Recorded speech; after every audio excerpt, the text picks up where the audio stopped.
What's up, everybody? It's your friendly neighborhood writing cafe. Oh my god, that was terrible.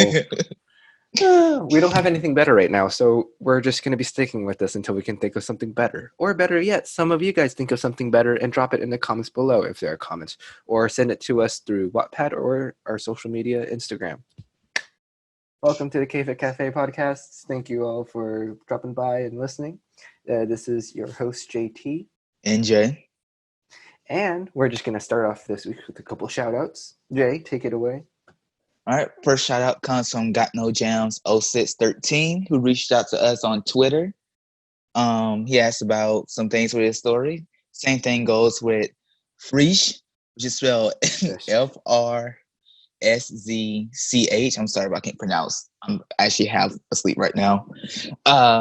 He reached out to us on Wattpad. Yeah. Anyway, for people who are new to this, just want to talk about something that we talked about last podcast, which was the Wattpad hack that happened, and a lot of personal and private information was stolen. Although nothing too critical, we do advise that you change your passwords, find a way to filter your email and make it safe again. For more information on that and how to do so, please go back to podcast number... Was it 5? It's Ooh. 5. Ooh. Yeah. Go back to podcast number 5, because now we're on number 6. And listen to it. It should be the one on character development.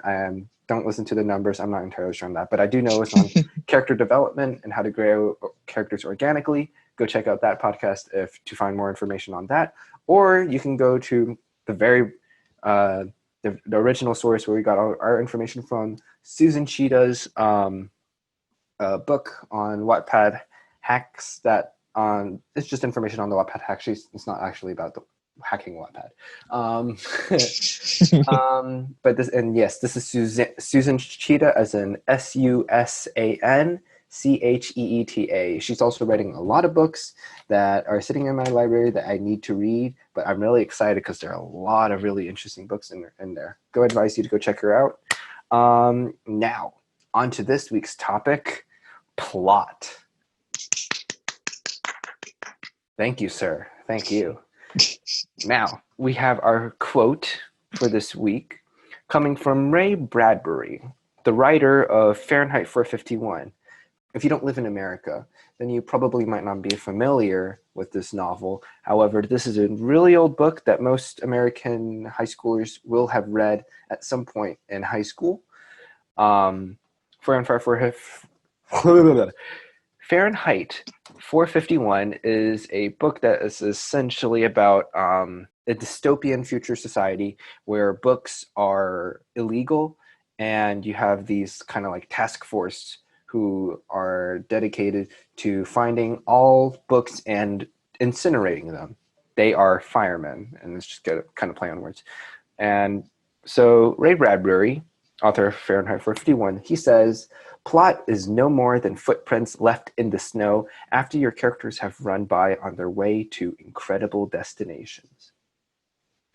And if we think about that in retrospect, in terms of like any book that you read, that's essentially what a book is.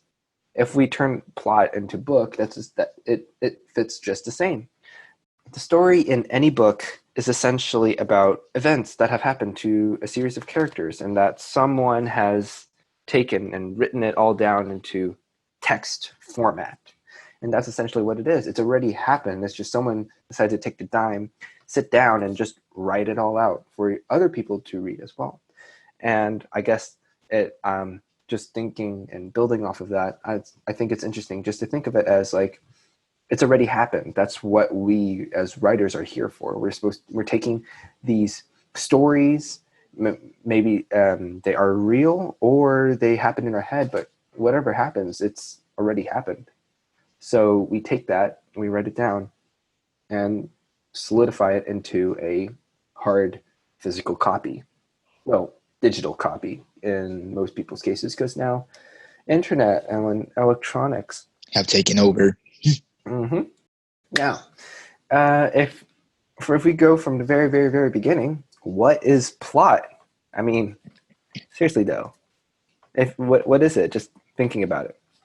Now, the most easiest way to think of what is plot is it is essentially what happens in a story, right? What happened?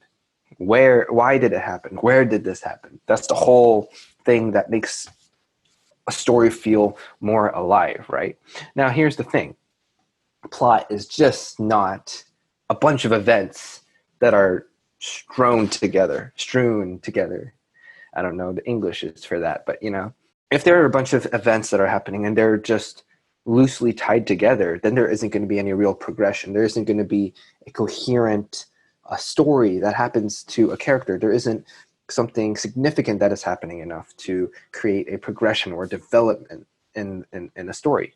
And so what a plot requires, a strong plot in particular, is centered around a single moment in time and space. All right, it's an interruption of a pattern, a turning point, or some action that raises a very dramatic question, But that question is essentially the drive for the entire story, because that story, what it works for is to answer that original dramatic question. If we think of more famous books, right? Let's go with The Hunger Games. The Hunger Games revolves around Katniss Everdeen in District 12, who her daily life is to illegally go out and hunt for animals and bring them back. That's her daily life. However, her daily life gets interrupted when during the tribute selection, and her sister gets caught. That is the interruption of her daily pattern. Something has happened, and it raises the question, and then she volunteers as tribute. And that is the turning point of the story. That's how everything takes off. If she did not raise her hand, her life, her daily pattern would not change. And so then there would be no story. But it's because she volunteered as tribute that there is a story. And now that raises the question, since we know that these games are a 1 in 24 chance of survival, give or take, is she going to survive? Is she going to make it to the end? This, in its very essence, is plot A. This is the main plot. This is the focus of the story. This is what everything that happens in the book, this is what everything points to, because this is the underlying question. What is going to happen? And you have to make sure you establish that question correctly. For Katniss Everdeen, is she going to survive? We want to know, because although we know that she's a hunter, and that's unlikely in like the actual story place, is she going to survive? Will she make it to the end? Because you got these other competitors who are also vying for the position of the victor. Okay, and so that's the main plot. That's what everything is focused on. Everything else that happens is building and supporting this main plot. You could also think of the plot as the butterfly effect. If you played this game called Until Dawn, it's been out for a good while, where your decisions actually shapes the story. You could kind of think of your story like that. If your character makes this decision, what's going to spiral from that? And then later on, when they make another decision, what's going to happen after that? Plot doesn't go in a straight line. There will be bumps and jagged lines and everything, because it's all about decisions. I just want to add that in. Yeah. So every element of the plot, all the scenes, all the lines, they exist to answer that question. So you have all these other plot devices that help support it, and these are the subplots.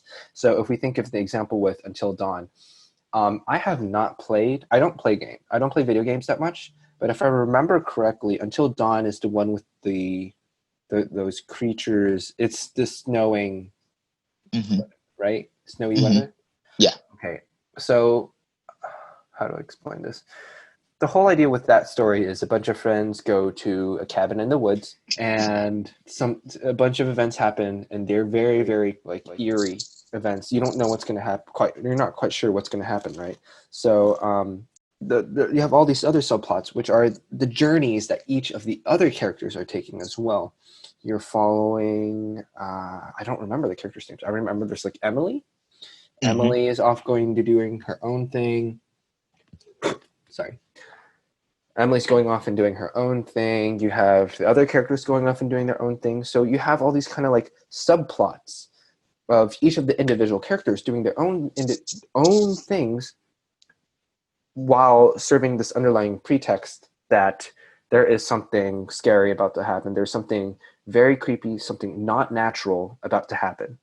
And so everything is serving, what is this creepy feeling that I'm getting? And they don't tell you until the very end, of course, but everything is serving to build up that suspension, that tension through these individual stories. You have all the different characters. They're all finding these clues, but none of them make sense. But you, as the person who's watching from the player's perspective, you see all the clues that they all see, but all of them are separated from one another, so they only can go off the clue that they have with them. But you've already started to piece things together, and you're like, oh no, what are they gonna do? So subplots. And building off of subplots, it is very important that you stick with your main plot, because for beginners, they tend, not just beginners, but a lot of people, when you find a subplot that you find very interesting, you tend to devote too much effort into it, and that causes to generate subplots that don't really enhance the plot in any way. It doesn't propel the characters forward productively. And so it's very important that you focus diligently on the main plot line. And if you do want to add subplot elements to your story, yes, go ahead, but you have to make sure that they relate to the main story and they help move your character to their final destination, their the end goal, right? So I guess we could call these bunny trails, that just like you're just following these tangents that go off topic, and they don't help the story in any way, but they are, I guess you could say, the meat of the bones of good stories, because they're what enhances it, they're what makes it good. But you have to make sure that your subplots enhance it, but not distract the readers from the big question. And so, yeah. Now there are 7 types of plots. The first one is the tragedy, right? And so the main character undergoes a major change of fortune. And so this is normally from a good situation to a bad situation, a happy situation or a sad situation. They undergo some sort of suffering during the story, or at the beginning of the story. Yeah, perfect examples of tragedies. You're a big fan of Shakespeare. Romeo and Juliet is a good example. Classic. Definitely classic. Mm-hmm. Romeo and Juliet is definitely a tragedy. And so it's the idea of the forbidden love between two people that should not have fallen in love. And I believe how the play goes is they run into each other at a party or something, and they fall in love, but then they find out they're from rivaling families. So now good fortune goes to bad fortune. And these two families just don't want, anything to do with one another. They're at each other's throats. And so now you have this good fortune of falling in love into a bad situation where it's not going to look like it's possible. And it ends with death, the characters. The second type is comedy. So even though, like we've talked about in the character development podcast, even though your characters have defects, these flaws, these defects are not really that painful or destructive, right? And so in comedies, the comedic characters make it through relatively like unscathed. They're pretty much fine when they come out at the end. The whole point is just kind of for laughs, Yeah. The third type of plot is the hero's journey, which we have talked about so many times in the podcast series. And so in the hero's journey, you have the hero that needs to undergo 2 criteria. The first one being the recognition of a situation, and then the reversal of a situation, right? And we also talk about this with disruption of pattern, right? Something has to happen from an outside force that causes the hero to be inspired or to do something that they didn't realize they had before. Now the hero has to go and take a quest to solve this solution. So if we think about Hunger Games, the turning point that kind of pushed that external force is the selection of tributes. And the moment she is selected, now she has to undergo the Hunger Games. She has to go and, I guess, play the game. And so now that is her quest to solve the question, the underlying question. Is she going to survive? Now we get to see her journey through the capital, through the other districts. What is she doing to prepare? How is she going to do it? Fourth type of plot, rags to riches. Now, the easiest way I can think of this is Cinderella. And so this fairy tale just follows the plot where the main character is kind of, he's poor, he or she is poor, impoverished, or struggling in some way, and then through a series of events, it can be magical, like Harry Potter, from under the cupboard to a magical school, or it can be something more realistic that in some way achieves success. And so this plot often has a happy ending as you are moving from a poor way of living to a better way of life in one way or another. And along with rags and riches, I see that a lot of people on Wattpad, especially when it came to like K-pop idol related books, they start their character off as already the perfect person, and then they kind of just go through life instead of giving a more interesting tale, which is how did they come to be.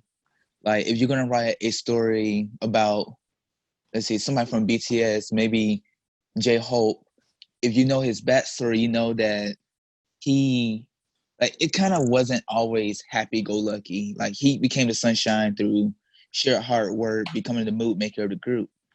And a lot of people are more interesting about how did that happen rather than how he's taking things now. Mm-hmm. It's that rise to fame, right? Yeah. And one time I did research about, well, not really research, I read this story about this football player. He becomes the quarterback, but originally he started as a squirmy little freshman who got picked on by the entire football team, actually. Mm-hmm. And he had to overcome those struggles, push himself past the limits to, become the star football player of his high school's team. Mm-hmm. Also, think of Captain America. How you started I off was a about to squirmy say guy. that. Yeah, that was on Captain my mind America. too. Yeah, Captain America's the perfect example. He wasn't born like a freaking ripped guy, right? He's scrawny. We follow his story because he goes from this kind of pathetic guy who's willing to sacrifice everything to serve in the military, to serve, to protect America in one way or another. And then you see him turn into the super soldier, and now you're even motivated. You're like, you see his reward, and then you feel happy for him. And yeah, and building off of what Jay was saying about kind of characters having it well off in the very, very beginning of their stories, I just want to put my stake into that opinion, which is like Jay, I see too many of it. Like I see a lot of this, which is just they're already super rich and they already have it fine. There really isn't a struggle for them. And so thinking about that, my character, the reader insert for The Art of the Con, his backstory was also the son of a CEO, but I decided to take a different turn with that. I kind of made it into a fallen figure who used to be the son of a CEO, but now he's kind of lost all of that because of a certain thing that I won't say because I find myself spoiling this story too much. But in any case, his backstory is he used to be well off, but after a series of unfortunate events, he's lost all of that, and now he is conning and scamming in the streets to survive. And he doesn't drive a Ferrari, he takes a taxi. He doesn't live in a mansion, which I also see a lot of, whether you are a CEO or not. I see a lot of that, which is just kind of unrealistic. But he lives in a regular apartment, and it's not that big too. You hear some complaints from some of the characters in the story, but like, yeah, you have to make the characters, they have to be realistic, you know. Anyway, fifth type of plot, rebirth. And so this is the idea of a character's transformation from bad to good. And so they normally have a tragic past that causes them to have a negative view of life. But then you have a series of events. This is the backstory. But in the story, there will be a series of events, normally that happens due to the presence of the narrator or the main character, that causes them to see the light. Good examples includes the Scrooge from The Christmas Carol. He's this grumpy old guy, stingy miser, who can't care less for Christmas. But then after a series of events, pushed by the narrator, because he is the main character in this case, but the narrator introduces the ghosts who of past, present, and future, and they show him these things that would be the series of events, and they see the light, and then he becomes a better person. Beauty and the Beast, same thing. Tragic past, he was a prince who got cursed and who was turned into a beast, but then after meeting Belle, he kind of softens up. He begins to see more positively on life, and then he becomes prince again in the end as a reward for kind of seeing the light and trying to get to it as well. Plot type number 6 is overcoming the monster, which is more famously known as good versus evil plot. And this always has the protagonist, which is normally good, fighting an antagonist, which is normally evil. Now, the protagonist could be a single character or a group of people united in their vision or their mission that they're trying to accomplish. And the antagonist is normally some big bad evil of some sort. So if we think of Star Wars, you have Darth Vader. If we're thinking about the original series 4, 5, and 6, you have the big bad evil Darth Vader against the resistance, Luke Skywalker. The big bad evil is going to constantly be throwing obstacles into the path of the main character, the protagonist, until the final battle where he faces off with the big bad evil and ultimately wins in the end. And lastly, type 7, Voyage and Return. This is, I guess, in the easiest way is you're going from point A to point B, and then you're going back to point A again. The protagonist is going off on a journey, and they return to their starting point. They return to their starting point, now gaining wisdom and experience, and in some cases, treasure as well. Now we move on to the 3-act structure, which is the core structure of a plot. And the very easiest way is, to sum it all up, is beginning, middle, end. And this idea has encompassed writing in general for practically forever. In nonfiction writing and fictional writing, writing your essays, doing your in your homework, there's always going to be beginning, middle, ending. You start somewhere, you have the middle, that's kind of the mass of the whole text, and then you have the end where everything kind of concludes and wraps up. And so this originated from Aristotle with his Poetics, and he said a whole is that which has a beginning, a middle, and an end. All right, which means your audience should also be seeing your story also in that way. They shouldn't be distracted with wondering what happened before the story began. They should be more interested in what happened after it ended, or how did the characters get from the beginning to the end, because that's essentially what your story works toward. The story itself is from beginning to the end, and after the end, now you leave your characters, your readers wondering, well, what happens next? What do you think happens to those characters? What happened to them after these events all happened, right? And so the beginning, I'm just going to quickly talk about this real quick, the 3-act structure. The beginning, there's a lot that your beginning has to accomplish. Something needs to happen almost immediately within the story that tells us what the story is about, right? Your readers you need that hook. There's a more elaborate structures out there which follow that build off of the 3-act structure, but you need that hook. What is it that captivates your reader to stay with your book? What's going to keep them reading, right?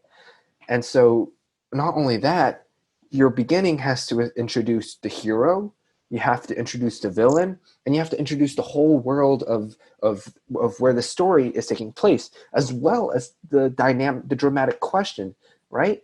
And all of this with enough energy to grab the reader's interest right off the bat. So sometimes a prologue might be able to do that for seizing the reader's attention, but you have to introduce a lot of things right into the beginning, so that way you have a solid plot to build off of, right?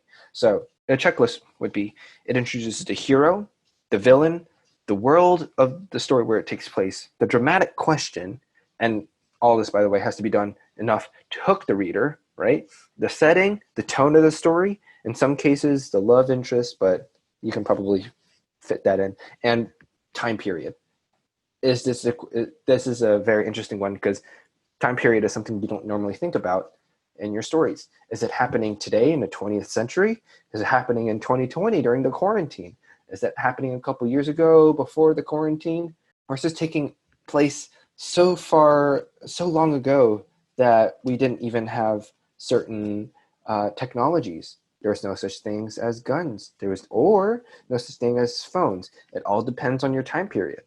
I'm writing a book that takes place at like the turn of before Common Era to the Common Era. It's roughly around that time period. And in my research, I'm finding out that there's no such thing as guns. There's a lot of things that we have today that they don't have. I mean, it's just a challenge to just remember, oh, wait, this doesn't exist yet, right? And so time period is a very big thing as well. One way that I keep track of a good beginning is I do a little bit of writing homework. I look up little simple outlines and see how they're done. See, like there's a correct way, but at the same time there isn't a such thing as an incorrect way, because it all depends on your style. And one way that this one writer did it, is that in that chapter 1, by the way, it's a romance story, but in that chapter 1, they introduced the soon to be couple by the end of the story. But like you kind of think that in the beginning that like, okay, they're gonna hit it off and everything, because it's been a while since they've seen each other since high school. But actually, when they meet, the guy doesn't recognize the girl, right? I know, right? I know it was good. And so she gets mad and storms off, and leaving the guy confused. He's like, what did I do wrong? And throughout the middle of the first half of the middle of the story, it's her like doing a revenge plan on him for forgetting her or something like that. I guess she plans to break his heart. Oh no. And honestly, that's interesting enough, because usually it's like money and stuff like that. I'm like, ooh, he forgot. Wow. But no. Well, that's our little spiel.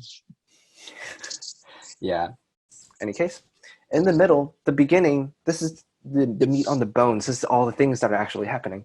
Is the best way to flesh it out, to make the meat bigger and more juicier, is make the quest, that hero's quest, make it difficult, as difficult as possible, of course. So that way, each time that they encounter these obstacles, it looks like, keyword, it looks like the hero is less likely to come out victorious in the end.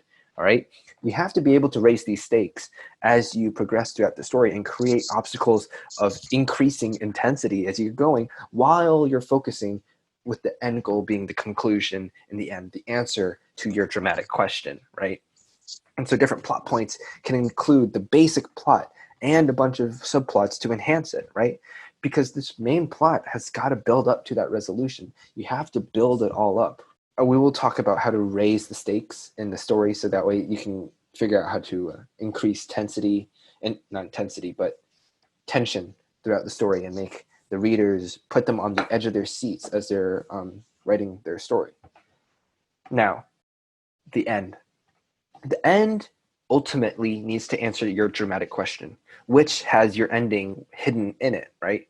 So if your question is, will the main character catch the whale? Then your story's finale has to be the very moment when he does. Often your tension kind of disappears in the middle of the novel, in the middle of the story. So it's a good idea to write your ending first. We talked about this in I think the very first episode. If you write your ending, you know where to write towards, so you can build up that tension properly. You know how much you know where that climax needs to be, so you can build up to that climax instead of writing it and then you hit the climax already and then you just don't know how to end it, which is a problem that I know many people have in terms of like improvising their stories as they go along the way. So it tends to be a good idea to have the ending written out first, or just have the in the very least, which is what I do, is just know what your ending is going to be, so you know what you're working towards. Okay, so it may not be perfect, and you can always change it later because you're just trying to build up to that moment, right? But it's very useful to know where that climax is going, to know the climax that your characters are heading towards. And so having that destination of the end point will help you stay focused on how to build up that tension during the middle muddle. Okay, I just thought about this analogy off the back of my head, but I think you're gonna like it. All right. So you can think about the beginning, middle, and end as a bride to be kind of thing. All right. The beginning could be the proposal, right? Okay, I can see how this. The middle, which tends to be the longest part, is the finding the dress. The engagement process leading up to the wedding. Yeah, and then the ending, boom, wedding. Yeah, that's a good idea, actually. Yeah. I didn't think about it. Proposal, engagement, and / wedding preparation, and then the wedding. Mm-hmm. Yeah. Oh, that's pretty good. Thank you. I appreciate it. Now, in American schools, you might have stumbled upon this a couple times, but there is a guy, a German novelist named Gustav Freytag, who expanded on Aristotle's concept of plot by adding 2 more things to the beginning, middle, end idea. That being rising action and falling action. And so the act goes as thus: exposition, which is the beginning; rising action, which is the building of tension by raising the stakes along the way and creating obstacles of increasing intensity while focusing on the conclusion. Then you got the climax, which is the very tippy top of the plot before, like, this should be the most important part where you're kind of trying to head towards. Then you have falling action, which occurs after the climax, but before the end, which is a bit weird to think of. But falling action is normally when the main character is dealing with the consequences or the fallout of the climax, right? This is where all the loose ends gets tied up and they're heading towards the conclusion. Then you end with the end, the resolution of the story. So if you think about it, think of it as a mountain. At the base of the mountain, that's the beginning. You're climbing up the mountain. That is the rising action. You've reached the very top of the mountain. That is the climax. Now you're going to go back down the mountain. That is the falling action. And you're back at the base of the mountain. Resolution. Okay, you mentioned the beginning, the base of the mountain. You start climbing up. And when you mentioned rising action, you mentioned it was like raising the stakes. So maybe you can think of it as you climbing the mountain, like maybe you see bears, like an avalanche coming down, like different things that could like destroy your survival as it is. And it climaxes at the tip of the mountain, right? And then falling ashes when your character knows all that he or she needs to know. So if he knows that some snow or some rust is going to break here, avoids it. Know that there's some bears over there, avoids it. And then your resolutions back at the base of the mountain. I think the falling action is a bit of a stretch because you don't necessarily need to know everything that's going to already happen on your way back down. But now you have some new knowledge that you can use to make the falling action that just everything is dying down, everything is coming back. I guess you could also think of it as he's on a vernacular moving down the mountain. So now he doesn't have to worry about all that other stuff. Mm-hmm. So I guess you could think about it that way. So Harry Potter, the Philosopher's Stone, by the way, is also a good one. No, in the climax is when Harry finds out about the stone and has to protect it against Voldemort. Actually, but the thing, I would beg to differ on the climax being the part where he finds out about the stone. Okay, continue. I think you can't really think of it as a mountain because it's not that equal. None of the parts are really equal. It's very, very, very skewed. The climax is very, very close to the end. Right? I guess you can think of it as a roller coaster. Yeah. when you're at the base of the big hill, you're at the base, that's the beginning, and then you're starting to move up the hill, and so chick, chick, chick, right? And you're slowly moving up. That's the rising action. You're slowly getting there. You're getting to the climax, which is that suspension buildup. Everything is about to get released into this one moment, and then you are released down, right? You're released onto the roller coaster, and you shoot out, and you keep going. That is the climax. That whole thing should be the climax. Everything is happening in one moment, and everything in your body is going off. And when the falling action will be when all those loop-de-loops and the turns and all that, that's when they start to, like, there's a lot less now, and everything is slowing down, and you can see the end goal in the distance. You're getting closer to that place where you first got on, right? And it's slowing down, and you're arriving at your end destination. So in the terms of Harry Potter and the Philosopher's Stone, I would think the climax would be the moment where he meets Professor Quirrell, when he confronts him in front of the Mirror of Erised. The part you're talking about when he finds out about the Philosopher's Stone and all that, I would think that is, in a way, in terms of action, I would think that would be considered as a turning point. Because now he has some, because, like, if we think about his story overall, his turning point, the call to action or whatever, that happened a long time ago. But in terms of his time at school, you have his, it's like another plot within the big plot. This plot now is his school plot. Every day he goes to school, takes his classes, does his homework, whatever. I don't know what Hogwarts is like. Wish I could go though. But now the change in pattern happens when he finds out, like, all these other events are happening. Troll in the dungeon. He finds out about the Philosopher's Stone. This is the turning point. The new plot that is building on the main plot. And it enhances the main plot even more, because now you have the main plot and the subplot going on, and they're moving in the same direction. And there are no tangents, but they're moving in the same direction. And so that, in a way, is the turning point, because without him finding about information about the Philosopher's Stone, how would he know how to confront Quirrell in the end, at the ultimate climax? Right? That's just what I just wanted to interrupt you on. But that was a very good point. That was probably a pretty good thing to build up on. We talked about stakes in the very beginning and how to build up that tension. And a very good way is how to manipulate the predictability of your story, right? And so a very good way to think of it is holding the cards close to your chest, in a way of speaking. How do you play everything close to your chest, right? So readers, speaking from experience myself, of course, I love to worry about characters that are in a crisis, because you don't know what's going to happen. You don't know what's lurking around the next corner, whether it's emotional or physical. And if you know what is coming and it does come, then your worry factor is blown. There is no fictive dream, but now it's just a dull ride down a series of familiar streets. And so there's a very simple fix. It's just put something unexpected in every scene. Putting unexpectancy in your story, it's going to keep your reader on edge, because they're going to be like, where is this coming from? What is going on? But of course, make these unexpected things actually relate to the thing, and to the story, to the plot, to the whole thing, because I don't want it to be, but you don't want to make it too random. You don't want to make it too unexpected. It has to make sense in the world that your story is set in. So what can you do with the unexpected? Make lists, honestly. Pause and ask yourself what might happen next, and then list all the possibilities. And then, but you need to focus on 3 primary areas, okay? Description, action, and dialogue. And so for each one, do not choose the first thing that comes to mind, because the first thing that comes to mind tends to be cliches.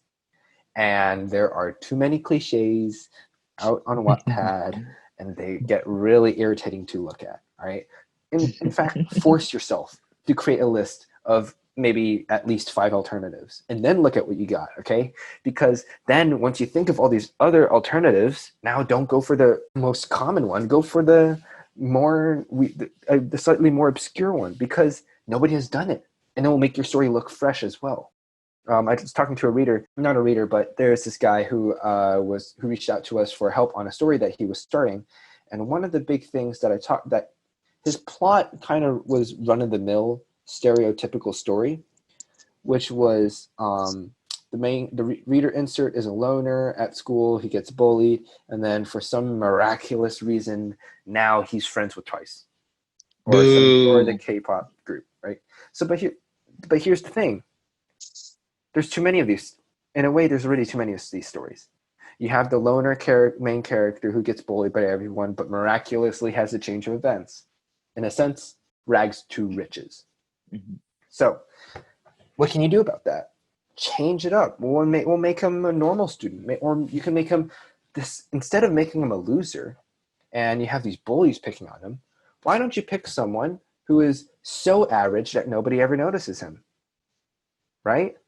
Why don't you pick a character that's like, he is so average in everything. People kind of just skim over him. He's in the middle of the class, but not many people notice his presence. And it's just like subpar and everything. He's not good at anything, but he's not particularly bad at anything. And he's kind of at that middle point where it's almost like he doesn't exist.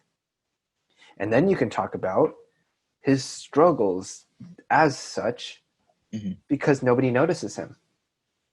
And see, that also raises, there's too much bully. It's not the kind of stereotypical, a ton of bullying and just being picked on by everyone. And then that results into a depression of some sort. Pick a different way. How else can I show that he's going to be depressed? Well, instead of making him a loser, bump him up a few, make him average. He's like so normal, you don't notice him.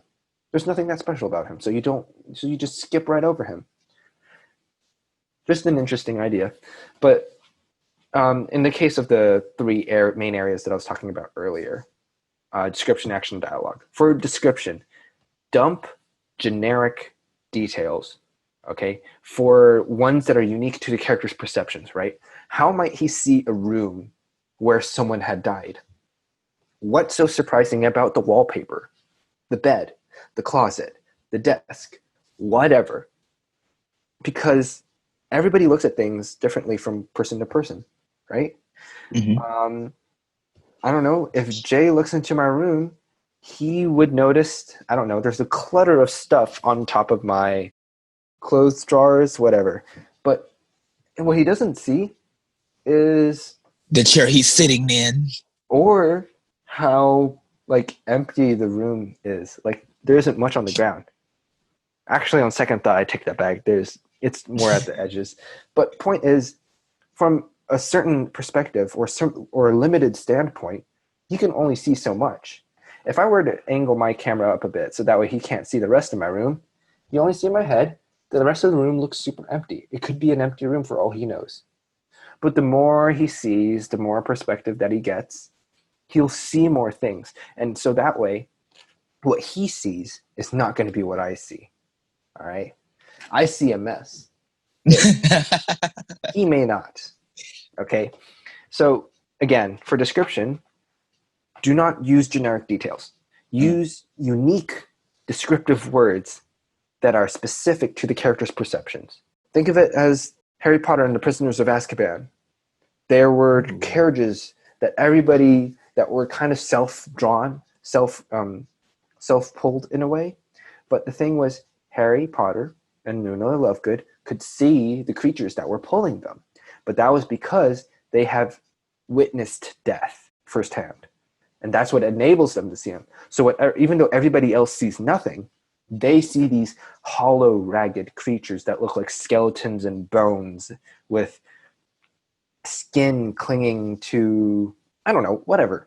I haven't seen that movie in a long time. But point is, what Harry Potter's seeing, Hermione and Ron, they're not seeing it.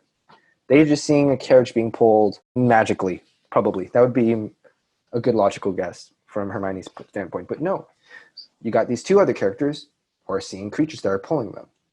And in terms of action, what I like to do is close your eyes and just let the scene unfold in your mind.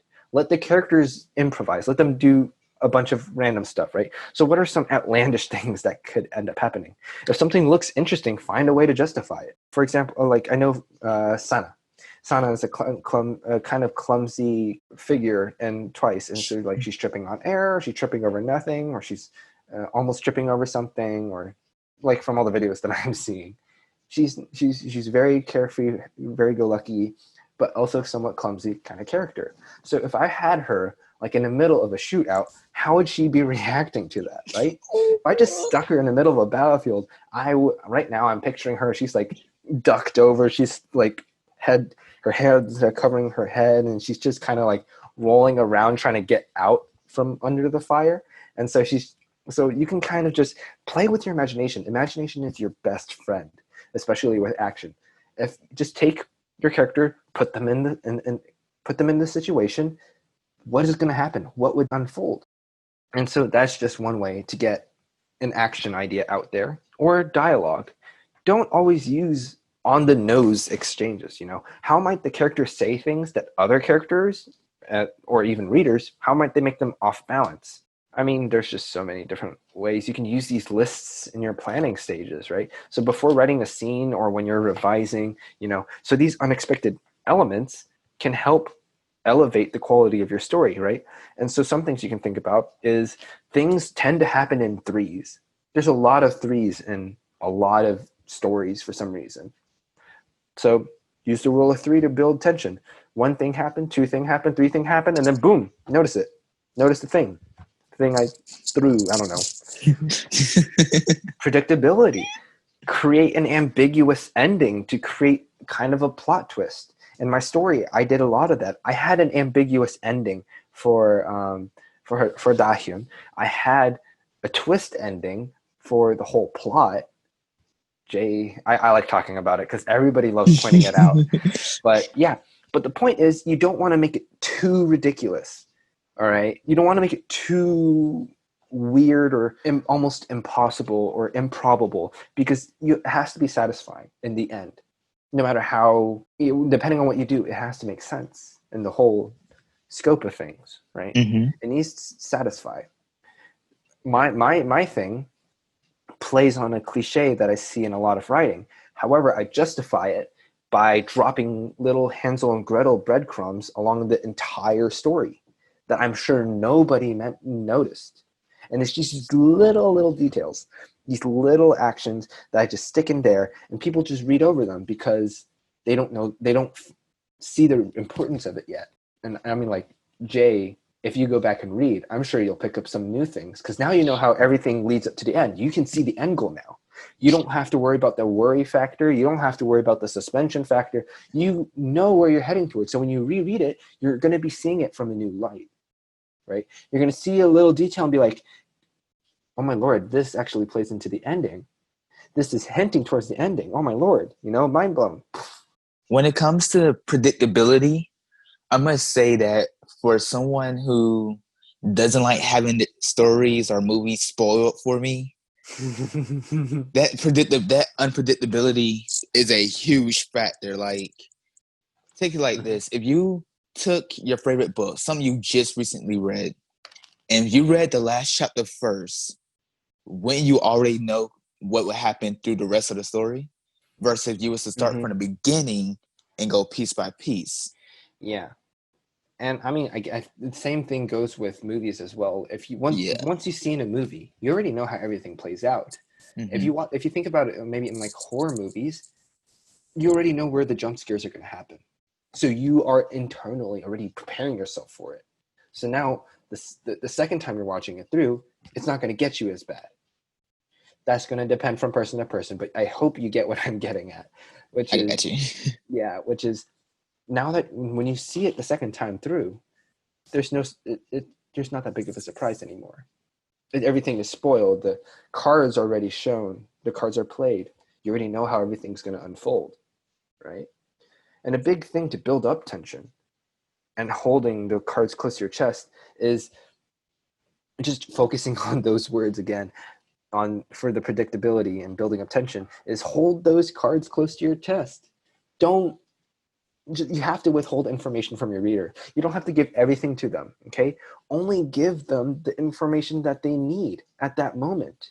Or you don't even have to mention it at all. You just can imply it throughout the rest of the story. You have to be able to hold things back from your readers. Don't give them everything. Ernest Hemingway had a theory. He called it the iceberg theory, which, and the idea is, in writing, you show the readers only the tip of the iceberg, all right? All the supporting details, the backstory, the little minute details that doesn't happen should relatively be remained unseen, like an iceberg in water. I'm pretty sure it's like the tip of an iceberg that you see, and then there's like, that's only 10%. The other 90% is hidden underwater, which is this huge clump of ice, you know? So this prevents, one, the readers from being overwhelmed with information, but two, it also allows them to use their imagination to fill in the blanks. So by withholding this information, you can also kind of put them on the edge of their seats. You don't know what is going to happen next, right? So that's just one way to build up tension, right? So raising the stakes in the plot. How do you increase the conflicts, the obstacles, right? So whatever situation your main character is facing at the start should relatively become worse as they go along. If the story kind of like falters along the way, you have to remember the stakes have to keep getting more and more difficult, right? Throw obstacles in their path, even though if you don't know how they'll get past them, right? Forcing your characters into a corner will cause you to develop your problem-solving skills. You'll have to come up with a solution in one way or another. And that's going to be one of the more interesting ways in a story. So like, there's so many ways to raise the stakes of the plot. I mean, the first one, it's not really raising stakes, I guess you could say, but it's more like how to create these obstacles, right? So physical danger is a pretty easy one. Some person comes up and now you have to fight them off or something, maybe a bandit attack or something. You could also introduce secondary characters, which adds new levels of tension to your story. New problems can be introduced along the ways. A character with a complicated history or situation may arise, and that might cause a problem that the main characters have to solve as well. These obstacles should complicate things, and you have to constantly remind the readers of the stakes. What is at risk if they fail their quest or their mission, right? And so you have to keep your main character moving from place to place, from location to location. And I guess the easiest way to add tension or raise the stakes is have a time limit for them. Have something that causes the timeline to shorten. And now it's like a ticking bomb. You don't have that much time until it's accomplished. Think Pirates of the Caribbean, Dead Man's Chest. The moment Davy Jones takes Will Turner in and kind of sets Jack Sparrow loose for the time being, there's this one scene in the rainy storm when Davy Jones confronts Jack Sparrow, and he says, "You got 3 days to collect 99 human souls, and then I'll let you go." And so now that creates time pressure. He has a time limit now. He has 3 days, otherwise Davy Jones is going to come and get him. And that is not very good for him. The first one, create physical danger.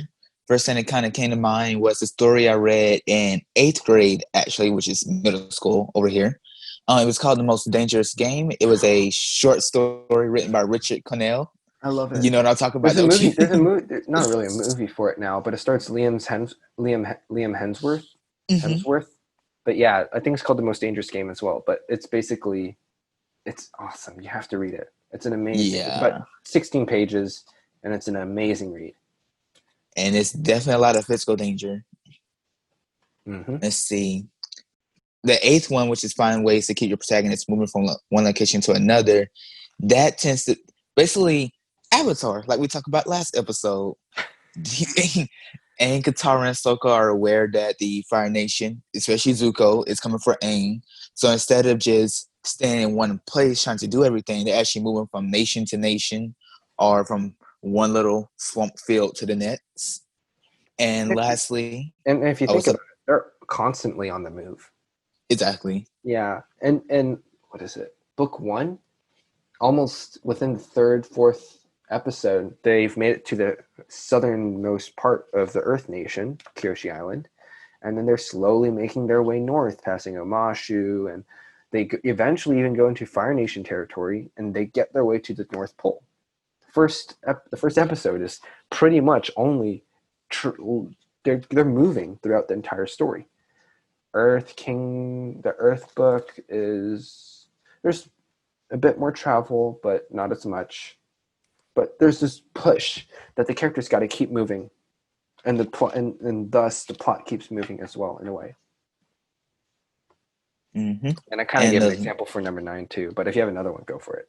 Yeah, I think it's one that a lot of the gamers are gonna be fond of is Legend of Zelda: Majora's Mask, where in the game Link has 3 days, which is 72 hours, to actually forget what he has to do. But if he doesn't complete the task and within those 3 days, he's going to be stuck looking the way he's looking. Or I believe he dies, actually. And that's actually time-based.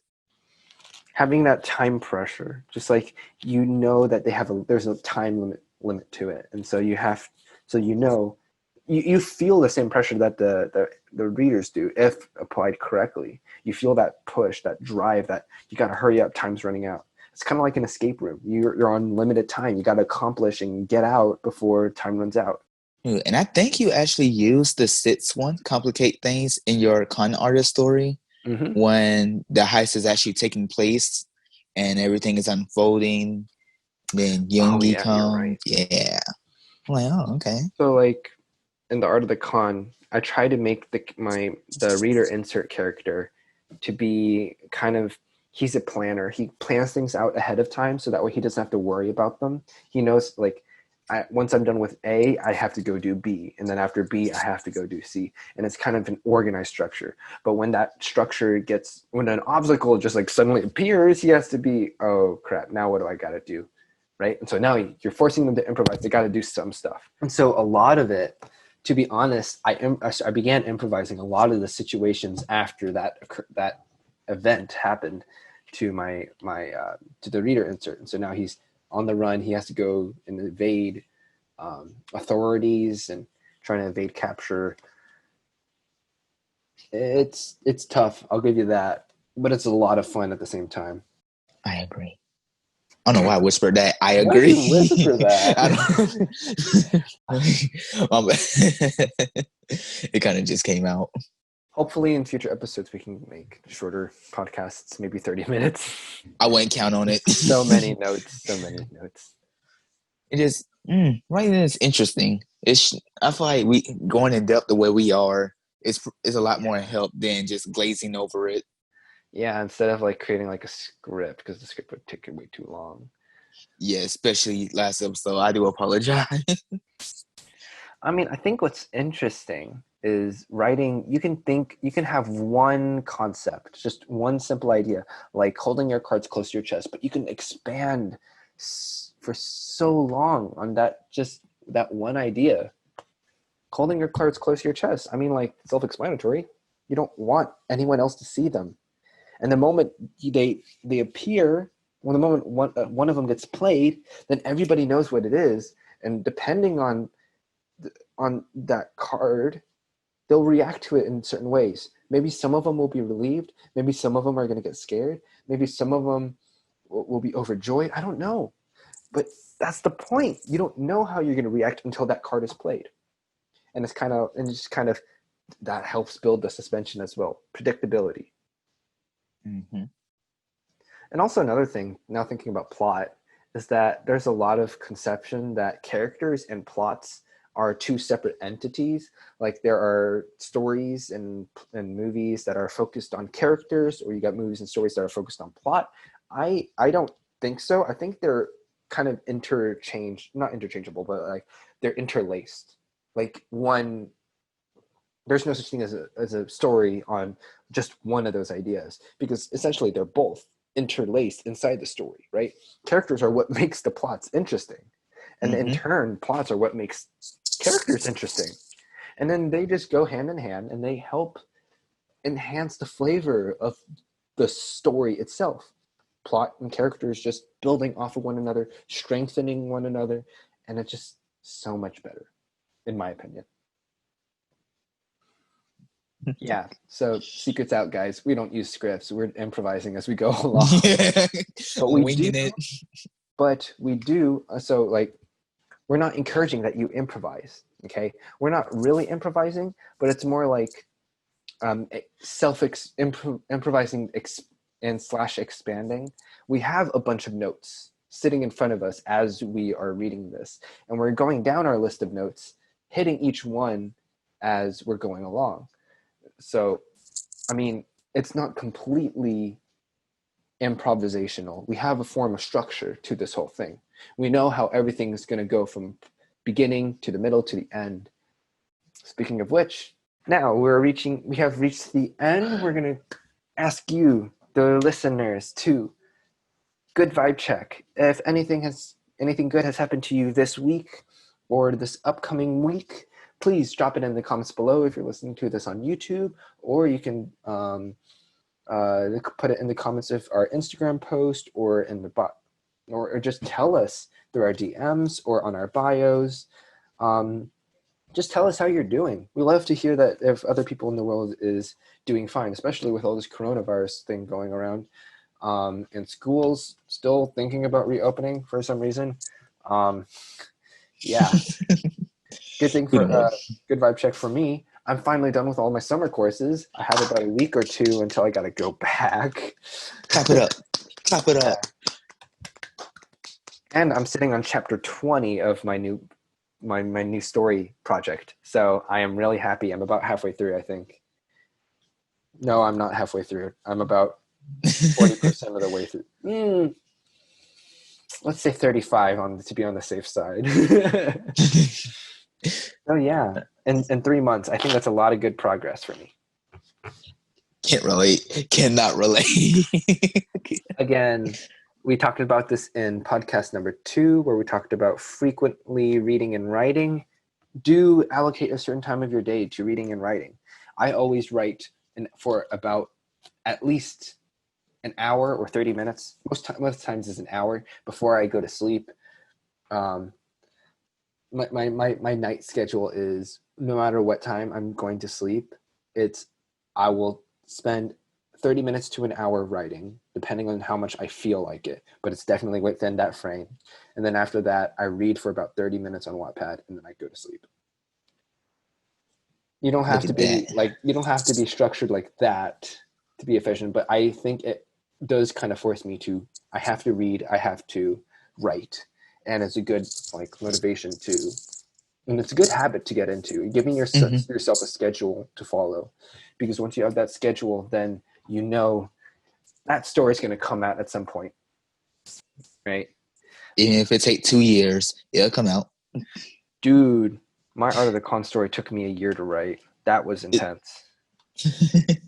I just don't want this one. I think if I stick to it, I might be able to finish this in half a year, which is even better than the last one, because I spent a semester researching for Art of the Con.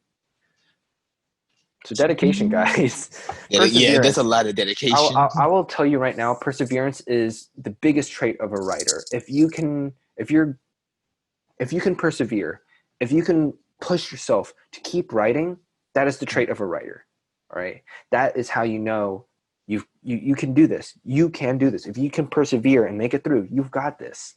All right, push yourself. There's no other way. I've listened to interviews and podcasts by other writers. That is the biggest trait that you need to have. I think we talked about this in the past, but Stephen King has a quota of 2,000 words a day. That is his quota, no matter how terrible it is. Because I remember there's this one other guy who said, you can always edit a bad page, but you can't edit a blank page, right? And that makes total sense, because write it. Because that's the only way you can figure out where you need to go from there. Mm-hmm. That is my advice to everyone. No joke. You have to keep pushing yourself. The moment you start to give up, then that story isn't gonna come out as soon as you wish. Mm-hmm. It's like running a race.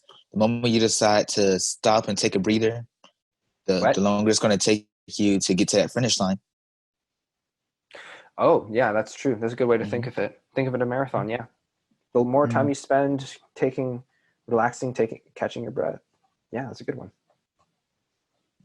Yeah. Well, Yes. guys, there's a little deep moment for today.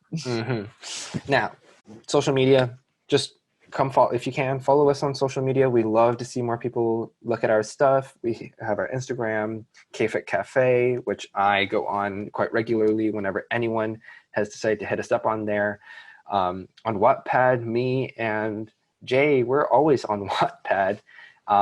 Send us a DM, say something in our bios, anything at all. We'd love to hear from any of you guys. My Wattpad bio is KOFPOPONCE, K of Pop once. And mine is Kpopper_writer17. And that's KPOPER_WRITER17. I thought you were about to spell writer wrong for a second. Yeah, I was scared too. Like, what if I just flub it right now? Well, anyway, if you haven't yet, please sign up to our newsletter. I'm also thinking about maybe starting a Discord server. I don't know how to run one of those, but like I feel like it would really help the community become more of a community if we can have a chat like server for the K-Fic Cafe. I think that'd be dope. But anyway, podcasts, you can if you haven't signed up to our newsletter, check out our website, kfic.wixsite.com/kfic-cafe. Check out you can find our podcasts up there, our blog, sign up for our newsletter as well. Podcasts, you can find this on our YouTube channel, which we upload manually every week. You can find everything on Anchor, through Anchor. You can also find it on Overcast, Pocket Casts, Breaker, RadioPublic, Spotify, Apple, and so much more. And as always, like, comment, subscribe. We're saying this at the end because we think the most important part's in the beginning, and we're glad that you have listened to us this far, and we hope to hear from you all in the next one. This is the K-Fic Cafe. We're closed now. Good night. Goodbye, guys. Adios, amigos.